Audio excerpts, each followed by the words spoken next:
सजदा साहब करने का प्रैक्टिकल तरीका सीख लें। अक्सर लोग सुन के सोचेंगे कि हमें तो करना आता है, लेकिन नहीं करना आता होता, कहीं ना कोई छोटी मोटी गलती कर रहे होते हैं। तवज्जो से एक बार सीख लीजिएगा। अगर इसी तरीके से करते थे तो कमेंट में लिख दीजिएगा अल्हम्दुलिल्लाह इसी तरीके से करते हैं।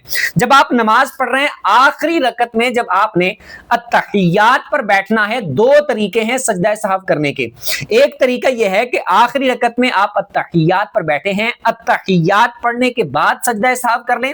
दूसरा तरीका यह है कि अत्तहियात पढ़ने के बाद दुरूद भी पढ़ लें, दुआ भी पढ़ लें, कंप्लीट पढ़ने के बाद फिर आप सजदा साहब कर लें।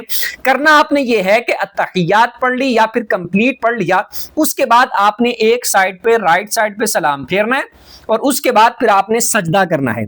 सजदे में आपने सुबहान रब्बियल आला 3 बार पढ़ लेना है, अल्लाहु अकबर कहते हुए बैठ जाना है, फिर उसके बाद अल्लाहु अकबर कहते हुए दूसरा सजदा करना है। फिर आपने सजदे की 3 बार तस्बीह पढ़नी है और अल्लाहु अकबर कहते हुए आपने बैठ जाना है। बैठ के आपने दोबारा से अत्तहियात पढ़नी है, फिर दुरूद पढ़ना है, फिर उसके बाद दुआ पढ़नी है और फिर आपने दोनों तरफ सलाम फेर के अपनी नमाज को कंप्लीट कर लेना है। अगर आपसे नमाज में कोई गलती हुई थी, कोई वाजिब तर्क हुआ था, तो इस तरीके से सजदा सहव करने से आपकी वो गलती दुरुस्त हो जाएगी।